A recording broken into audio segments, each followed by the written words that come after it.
nilai positifnya dari kita penyanyi yang juga rekaman itu ya nggak masalah sih, nggak terlalu bermasalah. 3, 2, 1, on. Halo, apa kabar? Kita kembali lagi di acara Ngobrol sana sini. Masih bersama saya Beng. Nah, kali ini kita bertemu dengan 3 tokoh. Tiga tokoh. Artinya bahwa saat COVID-19 ternyata berdampak juga di kesana insan musisi, pekerja seni dan sebagainya. Kali ini saya coba untuk menghadirkan mereka agar kita sejauh mana tahu bagaimana sih dampak dari COVID-19 terhadap rutinitas, terhadap profesi mereka. Oke, kita langsung perkenalan satu persatu. Langsung 3. Sebelah kiri saya langsung Buyung KDI. Ya, halo. Wow, ganteng orangnya, masih muda. Sebelahnya Sylvie. Wah, pencipta lagu juga penyanyi. Satunya sebelahnya lagi Mas Adi Istera, produser juga biasanya pegang di studio rekaman. Assalamualaikum. Terima kasih. Kita ngobrol-ngobrol di acara ngobrol saya. Jadi kita sebenarnya diskusi aja nggak usah langsung satu-satu. Ada kita ngobrol santai. Ada sesuatu yang kita bahas aja, gitu aja. Nah, saat ini kita tahu bahwa situasi COVID-19 sangat berdampak kepada insan pecinta seni, pekerja seni juga, khususnya mungkin penyanyi, mungkin juga pencipta lagu, bahkan mungkin juga yang berputar dengan di studio rekaman. Mungkin saat ini yang paling berdampak apa ini ya? Siapa dulu nih? Apa tuh Buyung sebagai musisi ya? Musik artinya artis ya? Ya. Gimana nih? Tentunya di tengah-tengah pandemi ini bagi kita pekerja seni ya, tentunya sangat berdampak karena kebanyakan dari kita itu mempertaruhkan atau apa ya istilahnya, cuma itu ladang pencarian untuk mencari nafkah kita. Namun ada juga yang mungkin ada buka usaha ini, buka usaha itu, tapi untuk kita yang fokus ke dunia entertain itu pastinya terhambat. Untuk dari produksi, misal mau bikin lagu, mau syuting tuh semuanya terhambat. Apalagi untuk job off air udah gak usah diragukan lagi, tuh pasti close. Semua closing semua ya. Iya. Nah, sekarang kan kita dampak itu juga kan berpengaruh juga masalah lagu mungkin kan nanti ngobrol Mbak Sylvie juga bisa menjelaskan dengan, karena ini juga ada hubungannya. Karena sebelum menyanyi pasti pencipta lagu juga akan menciptakan juga. Nah, ini dampaknya apa ini? Sebenarnya kalau dampaknya itu nggak terlalu signifikan ya kalau untuk pencipta lagu, karena kita masih bisa berkarya di belakang layar. Justru kalau menurut saya, kalau biasanya orang-orang itu sibuk dengan pekerjaannya, kemudian mereka juga mungkin bisa jalan-jalan. Nah, sekarang kan mereka lebih banyak di rumah kan, lockdown kan ya. Jadi mereka lebih suka nonton YouTube. Nah, itu sebenarnya kalau di nilai positifnya dari kita penyanyi yang juga rekaman itu ya nggak masalah sih, nggak terlalu bermasalah. Mungkin cari lokasi syuting mungkin yang bingung antaranya itu.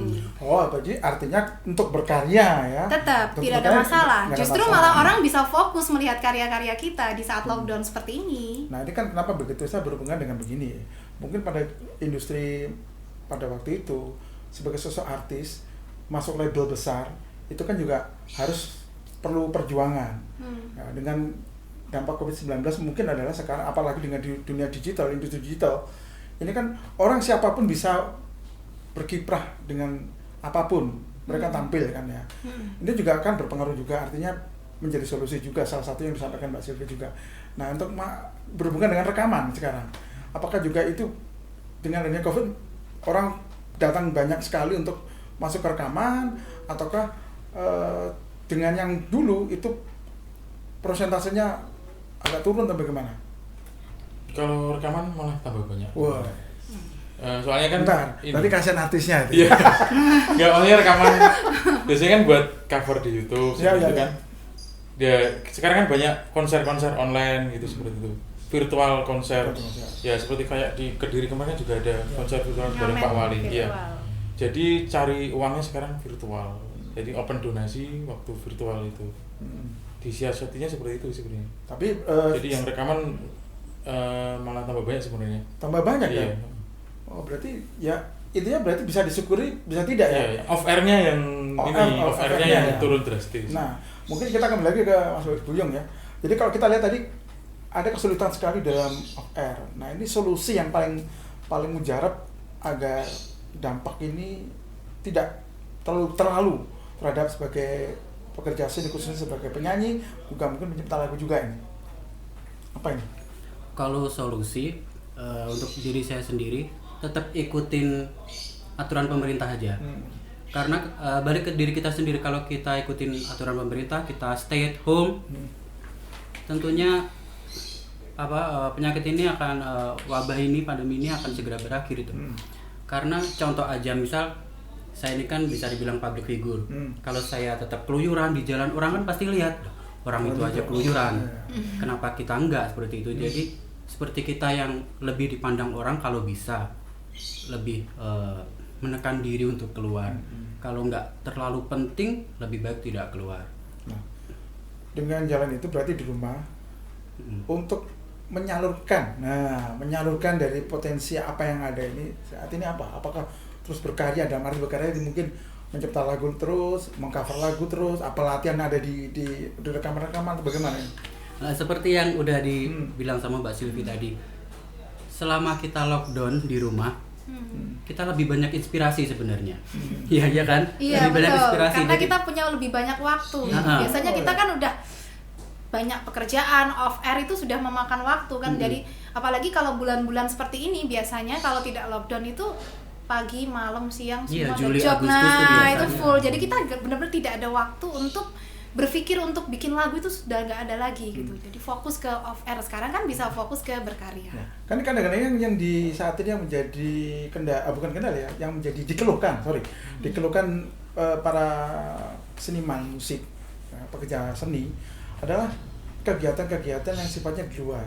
Mungkin musisi mungkin bisa dikatakan mereka saat ini, mohon maaf, artinya mereka kalau hanya bermain musik saja, artinya bermain dengan job itu, mungkin mereka juga kesulitan juga ini ya.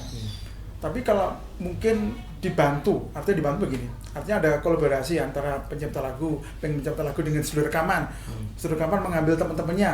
Nah, itu bisa nggak untuk sebagai solusi salah satu untuk mereka bisa berkarya, bisa juga mendapatkan sesuatu yang income lah bagi mereka, walaupun tidak sebesar saat mereka tampil di panggung dan sebagainya ini, mungkin Mas. Bisa kan lewat YouTube bisa kita dapat penghasilan dari YouTube. Jadi kolaborasi pencipta lagu, penyanyi sama studio rekaman itu kita buat karya, kita buat karya, kita upload.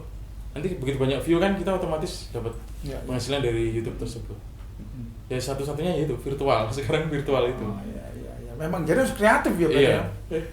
Jadi setuju ya bahwa di masa epidemi ini otak kita harus diputar keras untuk bagaimana cara kita berkreasi, kreatif, menuangkan ide dalam bentuk yang berkarya. Mungkin itu ya. Iya, serba online sekarang. Makanya serba online. Jadi teman-teman juga mungkin saat ini yang bisa menikmat obrolan kita bahwa tidak perlu berkecil hati, artinya kan tidak berkecil hati bahwa kita bisa berkreasi di mana saja. Nah, salah satunya.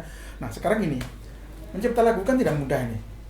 Perlu konsentrasi. Saya nggak tahu, mungkin Mbak Sil juga bisa atau Mas Bim bisa bisa menggambarkan pada situasi begini, tekanan yang mood kadang-kadang itu kan seorang seniman atau mencipta lagu itu kan juga perlu situasi dan kondisi. Kalau mungkin dulu zaman belum ada COVID, kemanapun bisa sebagai inspirasi lagu. Tapi dengan saat ini berada di rumah, ini berpengaruh enggak ini? Saya? Boleh berdua, silakan. Kalau pengaruhnya sih nggak terlalu sebenarnya, karena gini, aku itu bikin lagu tuh mengalir. Jadi saya tidak akan memaksa, aku harus bikin lagu dengan tema A, B, C, D, enggak. Jadi inspirasi itu benar-benar mengalir begitu saja. Ketika saya dapat inspirasi, dimanapun tempatnya, meskipun itu di rumah, meskipun saya sedang ngasuh anak saya, atau lagi mau tidur atau apapun, kalau udah dapat inspirasi ya udah jadi sebuah karya. Tidak perlu harus mencari, biasanya kan ada orang yang dia harus mencari tempat, kalau nggak di tempat yang sepi nggak bisa bikin lagu. Kalau aku nggak. Jadi begitu datang inspirasi dan dimanapun itu, no problem, tidak ada masalah. Terus caranya, bentuknya, jadi umpamanya kan banyak ada yang mungkin seorang musisi sama sekali dia langsung memainkan gitar atau keyboard. Biasanya langsung cari HP direkam. Nah itu yang paling cepat. Untuk notasi. Iya, untuk notasinya. Keburu lupa ya. Nah betul. Jadi handphone itu tidak boleh jauh-jauh. Jadi begitu dapat inspirasi, kadang ada pas mandi atau gimana itu tak nyanyikan terus. Jadi aku nyanyikan terus supaya tidak lupa. Begitu keluar dari kamar mandi langsung cari HP seperti itu. Itu trik ya. Triknya ya. Jadi iya, tip lah. Tips ya buat para pencipta lagu supaya tidak lupa. jangan tinggalkan HP dimanapun, terus dibawa kemanapun ya, oke? Benar. Nanti sebelum kita ngobrol banyak ini ya, ke Mas Buyung ya, sampai ada mengulik sedikit tentang masalah mencipta lagu tadi dengan setelah main HP dan sebagainya. Nah, setelah itu mungkin membutuhkan waktu berapa lama untuk konsep bahwa itu menjadikan sebuah lagu, belum aransemen ya? Yeah. Nah, itu bagaimana?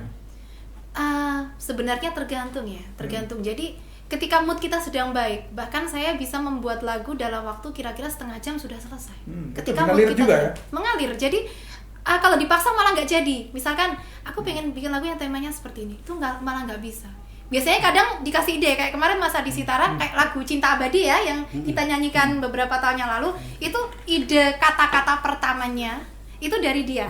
Dia minta dibikin lagu yang seperti ini gitu. Kemarin juga yang Doli Tinggal Kenangan yang dibawakan Gita Selviana juga itu permintaannya Mas Adi. Biasanya gini, kalau aku bikin lagu tanpa request itu sulit kalau pas nggak dapat inspirasi.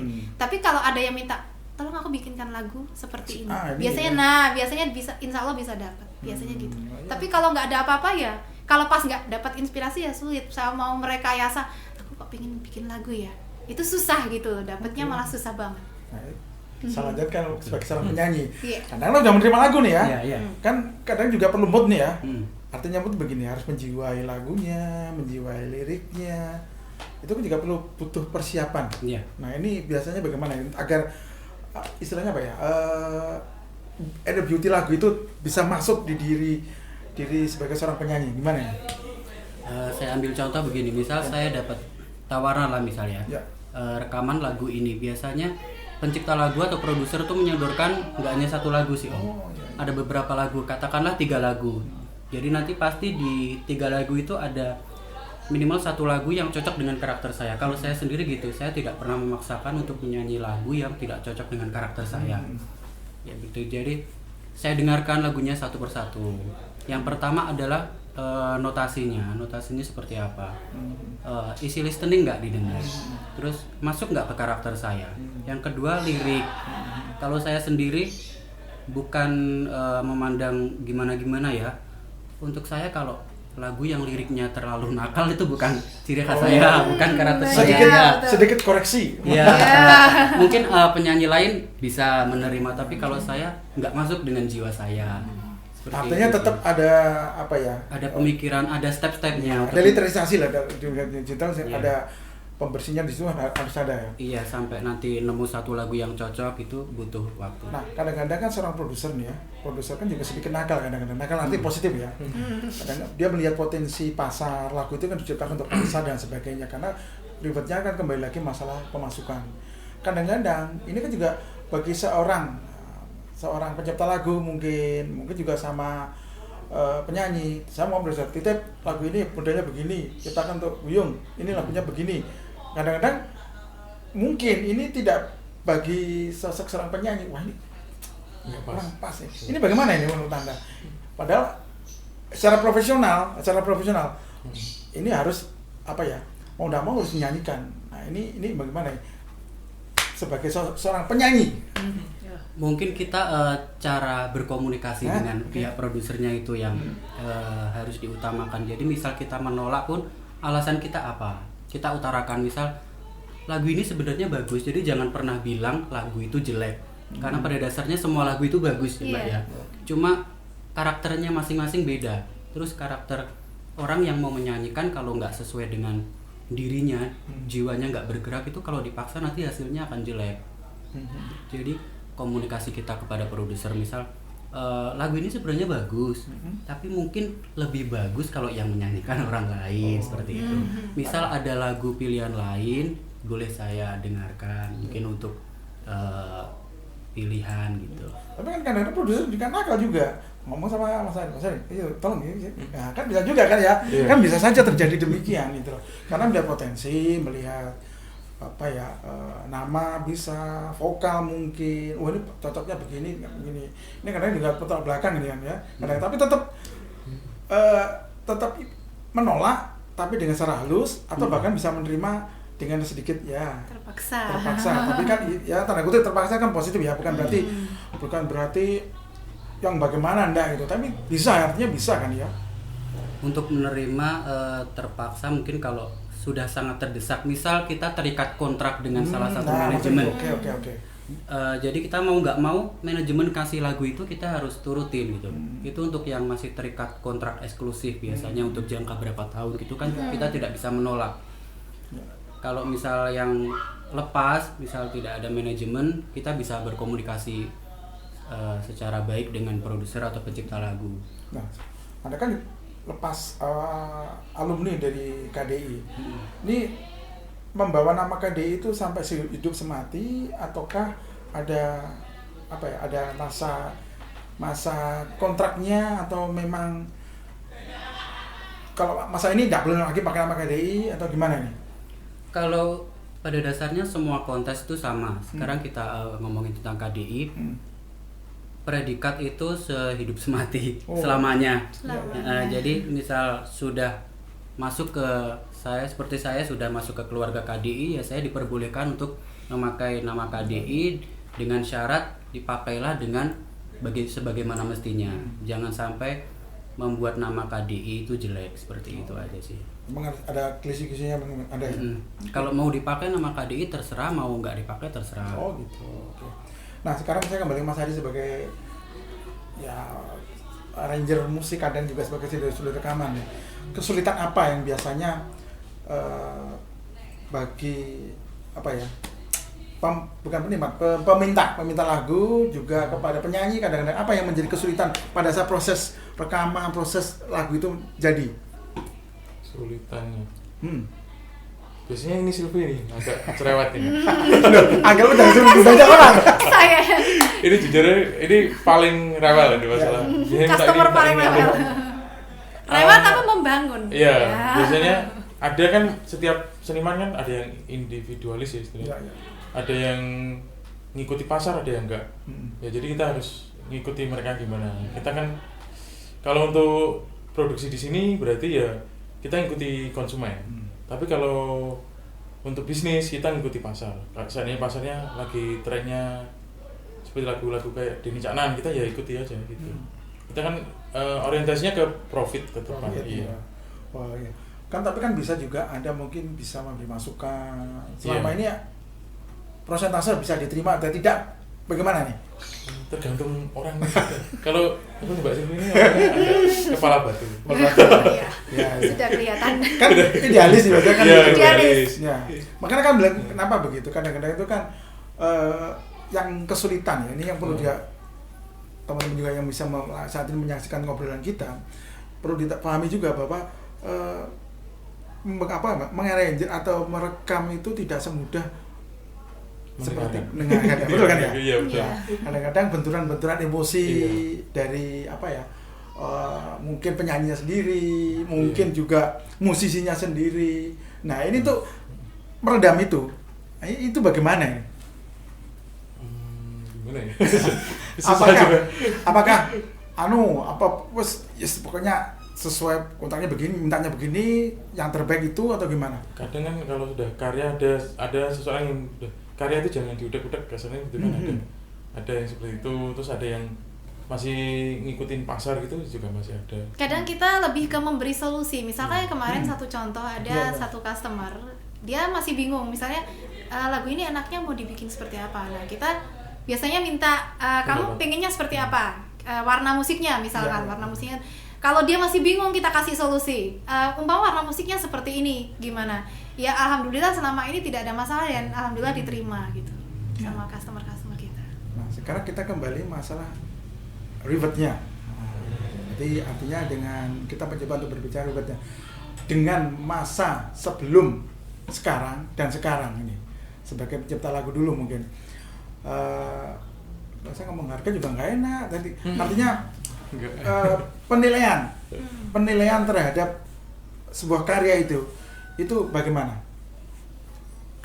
Kalau masalah penilaian itu kan tetap pasar ya. Jadi ketika kita mengeluarkan sebuah karya ke publik, nah kita tidak bisa bilang bahwa laguku ini bagus, pasti booming. Kita tidak bisa bilang seperti itu. Atau sebaliknya, lagu ini nggak bisa naik karena tidak ngetren. Tetap pasar yang menentukan, tetap orang yang menentukan. Ketika kita sudah yakin untuk mengeluarkan sebuah karya ke pasar, kita harus siap dengan segala kemungkinan.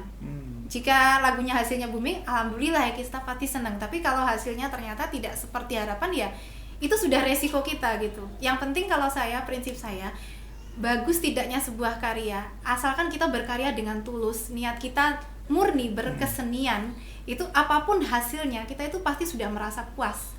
Karena tetap niat kita, tetap kita cari uang, kita tidak munafik ya, pasti itu yang dicari. Tapi kalau orang seni yang benar-benar orang seni sejati, tetap kepuasan dalam berkesenian itulah yang kita cari. Nah ini saya minta lagu aja biar biar karena murah gitu. Nah demikian juga saya ngobrol dengan Mas Buyung sebagai seorang penyanyi. Kadang-kadang kan juga Anda di job off air, ya mungkin juga rekaman dan sebagainya. Itu ada apa ya, penilaian. Arti penilaian dalam arti pemasukan ya. Contoh satu lagu ini harganya segini. Saya harus ini karena sulit, saya harus menyanyikan. Oh, harganya begini. Ataukah apa yang membuat Anda harus menentukan ada agreement terhadap produsernya ini? Untuk masalah harga ya. Sebenarnya kalau saya untuk lagu misal seperti yang tadi di awal saya bilang, kalau misal sudah ada lagu yang cocok, saya tetap pada harga yang pada pendirian saya gitu. Segini mau lagunya seperti apapun seperti itu. Kecuali kalau misal si produser ini pengennya atau si pencipta lagu pengennya, aku pengen lagu ini tuh syutingnya di sini sedangkan tempat ini sangat jauh. Itu nanti kita obrolin lagi. Untuk masalah transport atau apa mungkin bisa ditambahin atau apa gitu. Kalau saya sendiri yang penting lagu itu masuk ke saya, bagi saya enak. Seperti yang Mbak Sylvie bilang, kita berkarya itu tidak pernah memikirkan hasil, walaupun nggak munafik kita mengharapkan uang. Tapi sebisa mungkin kita berkarya dengan ikhlas. Semua hasil akhir kita serahkan pada Tuhan, gitu aja sih. Oke, sebelum kita nanti akhirnya ngobrol ini mungkin bilang tip ya juga boleh, dibilangkan sharing juga pada teman-teman yang saat ini menikmati obrolan kita ini, terutama begini kepada pencipta lagi baru, penyanyi baru mungkin Mas Ari juga bisa nanti memberikan tipnya orang-orang yang terjun di dunia rekaman yang harus dimulai itu harus bagaimana. Nah ini siapa dulu nih, Mas Buyung dulu. Oke, gimana nih? Untuk mungkin dibilang pendatang baru ya, baru di New Entertain. Yang harus dimiliki pertama itu adalah modalnya sebenarnya mental. Karena kita emang harus punya mental yang sekuat baja. Seperti contohnya saya penyanyi. Saya tidak bisa memaksa orang tuh untuk semuanya suka pada saya. Pasti ada orang yang haters, ada yang suka itu. Kalau bagi saya orang yang suka alhamdulillah, kalau haters saya nggak pernah tanggapin. Jadi mau cuek aja dia mau sebagai masukan gitu ya. Mau ngomong apa karena seperti dari pengalaman saya, sebenarnya haters itu beraninya cuma di media sosial. Kalau ketemu minta foto, Om. Iya. Benar, kalau ketemu dia minta foto. Makanya. Jadi kalau bagi kita haters ya udah biarin aja dia ngomong. Kalau perlu kita dibaca nggak usah dikomenin, udah. Oke. Mbak Sylvie, oke? Iya, yang pasti ini lebih ke untuk songwriter ya, di Kediri dan juga dimanapun. Yang pasti ketika kita mau berkarya, kita jangan semata-mata memikirkan tentang nominal. Karena itu tadi, seni itu sesuatu yang datang dari hati. Ketika kita sudah punya niat untuk berkarya seni, kita harus siap untuk semua hasil. Jadi tetap berkarya. Kita tidak pernah tahu, kayak Denny Caknan, kita tidak tahu bagaimana perjuangannya dia dari bawah. Kita tahunya sudah naik. Nah, kita tidak pernah tahu bahwa belum tentu sekarang kita berada di bawah, besok kita tidak seperti mereka. Kita tidak pernah tahu bagaimana mereka jungkir baliknya mereka. Jadi tetap berkarya tulus dari hati, itu aja. Nah, ini yang positifnya bagus sekali. Mas Ari, gimana Mas? Ya ini tadi kan Anda sebagai rekaman itu kan tidak mudah. Artinya begini, tidak mudah apa? Minimal equipment-nya kan cukup ya di atas rata-rata lah. Ini kan sebagai pemula kadang-kadang kan juga. Saya juga masih pemula. Tapi kan perlu keberanian mungkin, lah, atau dengan ibaratnya gini. Tidak perlu peralatan mahal, tetapi kalau punya keberanian, punya apa, itu bisa menjadi sesuatu yang bisa wah ini gimana. Kadang untuk masalah alat itu sebenarnya alat juga penting, cuma alat itu sebenarnya nomor 2. Kalau udah SDM-nya bagus itu sebenarnya alat yang biasa-biasa pun bisa dimanfaatkan. Nah sekarang terus kita kan sekarang juga banyak sosmed, ada YouTube, ada Facebook kan, semua bisa ngeling buat dapat penghasilan itu kan Mas ya. Jadi berkreasi itu nggak harus biaya yang mahal istilahnya. Kemudian studio saya juga harganya nggak terlalu mahal. Itu untuk menjembatani penyanyi, musisi juga itu. Pernah merasakan seperti ini soalnya. Kuncinya kan pertemanan, bullying, itu juga harus apa istilahnya, harus diperlebar, harus banyak sekali. Budget itu sebenarnya masalah nomor 2 sih sebenarnya. Bisa kalau mau yang istilahnya istimewa, kita kan mengeluarkan alat-alat yang bagus juga, berarti kita keluarkan yang budgetnya lebih. Kalau sederhana nggak masalah sebenarnya. Karena kepercayaan perlu juga ya, kepercayaan. Pasar itu nggak bisa diprediksi benar kata Mbak Silvi. Kalau kayak nyiptain lagu, kalau kita bisa memprediksi pasar, kita pasti bisa buat lagu yang boom terus. Kan nggak ada rumusnya itu. Betul. Karena hati ya. Iya betul. Nggak ada rumusnya. Hati itu kan berubah-ubah. Kadang saat ini mintanya begini, ternyata boomnya lain. Iya betul. Oke, terima kasih banyak ngobrolan singkat ini. Jadi mudah-mudahan ini bisa bermanfaat bagi pencipta lagu yang baru, mungkin Anda yang punya jiwa untuk sebagai seorang perekam, tidak perlu berkecil hati dengan harga yang wawah, ternyata kecil pun bisa untuk maju ya. Mungkin juga seorang penyanyi tidak perlu takut bahwa waduh harus begini, ternyata dengan kemampuan, dengan cita sendiri bisa juga menjadi sesuatu yang terbaik. Terima kasih semuanya, obrolan ini mudah-mudahan juga bermanfaat. Jangan lupa tetap di Inspirasi Bank, di ngobrol sana sini. 3, 2, 1, closing.